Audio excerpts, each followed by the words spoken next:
ভুতুরে ভোটার নিয়ে যখন এত রমরমা কাণ্ড, তখন দেখা যাচ্ছে যে শাসক দলের মধ্যেই রয়েছে ভুতুরে ভোটার।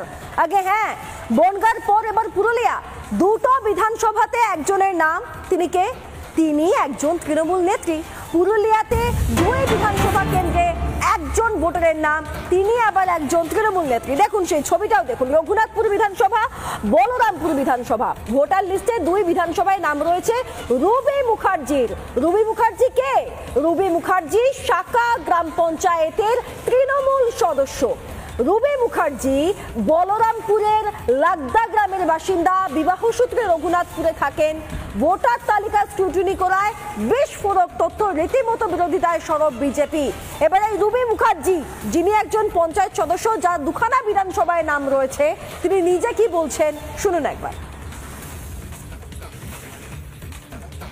আমার বাপের বাড়ি লাগদাতে, বিয়ে হয়েছে আমার 2017। আপনি কি পঞ্চায়েত মেম্বার? হ্যাঁ, পঞ্চায়েত মেম্বার।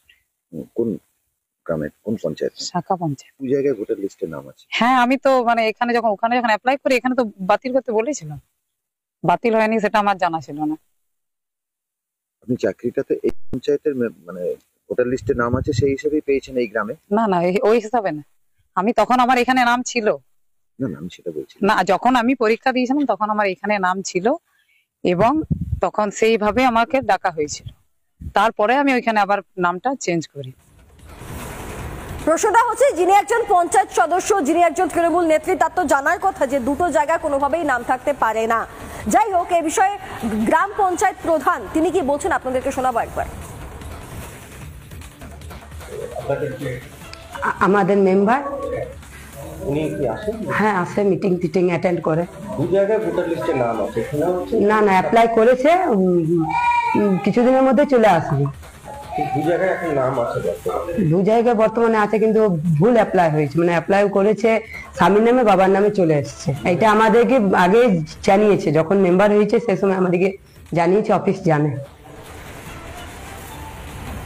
তৃণমূলের এই কাণ্ডে বিজেপি সাংসদ জ্যোতির্ময় সিং মাহাতো তিনি কি বলছেন শোনাই।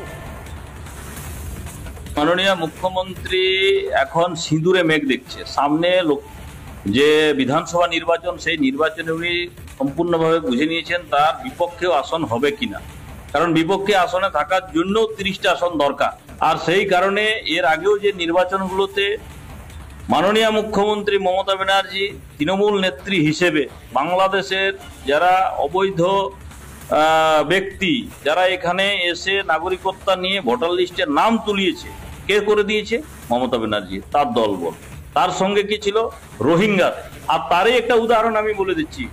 দিদি যে ভুয়ো ভোটার যে ধরছেন, আর আমি দিদিমণিকে বলবো, আপনার দলের নেত্রী পুরুলিয়া জেলার দুটো জায়গার বাসিন্দা, একসঙ্গে দুটো জায়গাতে ভোটার লিস্টে নাম, দু জায়গাতেই তিনি ভোটার লিস্টে নাম তুললেন কিভাবে এবং কিভাবে এতদিন থেকে আছেন? মাননীয় মুখ্যমন্ত্রী মমতা ব্যানার্জিকে একটা জবাব দিতে হবে তৃণমূল কংগ্রেসকে।